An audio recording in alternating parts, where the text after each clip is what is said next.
बरसात की वो रात कुछ अलग ही थी। आकाश में बिजली कड़क रही थी और मूसलाधार बारिश थमने का नाम नहीं ले रही थी। समय लगभग रात के 11 बजे का था। गांव धनवापुर के भारी हिस्से में एक पुराना मकान था। बाईं दीवार झुकी हुई, खिड़कियां टूटी हुई और दरवाजा जैसे बस जरा सी हवा से गिर पड़ेगा। उस मकान में उस रात कोई और नहीं बल्कि अवनीश नाम का युवक फंस गया था। वो शहर से गांव आया था अपनी दादी की तबीयत देखने, लेकिन वापसी में अचानक तेज बारिश और रास्ते में पेड़ गिरने से उसे मजबूरी में उस पुराने हवेली जैसे मकान में शरण लेनी पड़ी। अंदर घुसते ही अजीब सी सड़ांध उसके नथनों में घुस गई। कमरे में पुराने फर्नीचर के अलावा कुछ नहीं था। दीवारों पर धूल जमी थी और छत से टपकता पानी एक कोने में जमा हो रहा था। लेकिन सबसे अजीब बात यह थी कि जैसे कोई उसे देख रहा हो। उसने मोबाइल निकाला पर नेटवर्क गायब था। बिजली तो कब की जा चुकी थी और अब केवल बिजली की चमक और बारिश की आवाज ही उसके साथी थे। बस सुबह तक यहीं रुकना है, उसने खुद से कहा और कोने में पड़ी एक कुर्सी पर बैठ गया। करीब आधा घंटा बीत चुका था। बारिश थमने का नाम नहीं ले रही थी। तभी ठक ठक ठक दरवाजे पर किसी ने दस्तक दी। अवनीश चौंका। इतनी रात को इस वीरान जगह पर कौन हो सकता है? वो धीरे धीरे दरवाजे की ओर बढ़ा। कौन है? उसने पूछा।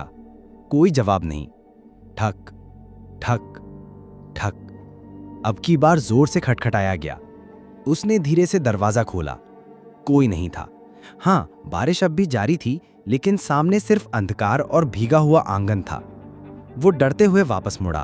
तभी जैसे ही अवनीश मुड़ा, उसे लगा किसी ने उसके कान के पास सांस ली हो। उसका दिल जोर जोर से धड़कने लगा। वो पलटकर देखने ही वाला था कि तभी हवा का एक तेज झोंका आया और कमरा अजीब सी ठंडक से भर गया। अब उसे यकीन हो गया वो इस घर में अकेला नहीं है। कांपते हाथों से उसने दीवार के पास रखी एक पुरानी अलमारी खोली, होपिंग टू डिस्ट्रैक्ट हिमसेल्फ। उसमें एक धूल से भरी किताब मिली, एक पुरानी डायरी पर नाम लिखा था माया।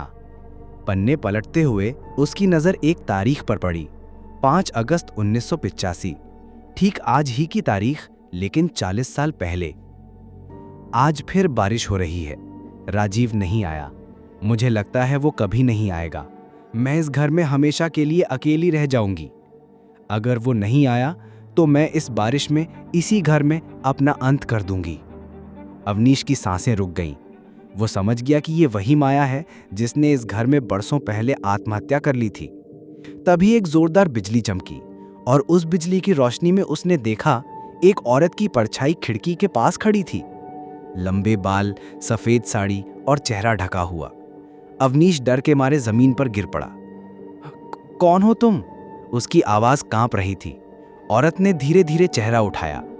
चेहरा नहीं था, सिर्फ काली, गहराई में खो जाने वाली 2 आंखें और जलते हुए आंसू। वो नहीं आया। एक धीमी पर बेहद डरावनी आवाज गूंजी। हर साल इसी दिन मैं उसका इंतजार करती हूं, वो परछाई फुसफुसाई। अवनीश कांपने लगा। मैं कोई राजीव नहीं हूं। लेकिन तुम आए हो और आज बारिश है। अब वो औरत उसके पास आने लगी। तुम आज मेरा साथ दोगे, हमेशा के लिए। अगले दिन सुबह जब गांव वाले बारिश के थमने पर बाहर निकले तो उन्होंने देखा उस पुराने मकान की खिड़की से धुआं उठ रहा है। कुछ लोग अंदर पहुंचे। वहां कुर्सी पर बैठा था अवनीश। साफ साफ देखा गया उसकी आंखें खुली थीं, पर पुतलियां ऊपर की ओर थीं। उसका चेहरा डर से सफेद पड़ चुका था और उसके हाथ में अब भी वो डायरी थी, माया की डायरी। लेकिन डायरी का आखिरी पन्ना अब बदल चुका था। इस बार वो आया और अब मैं अकेली नहीं हूं। उस घर को गांव वालों ने फिर से बंद कर दिया।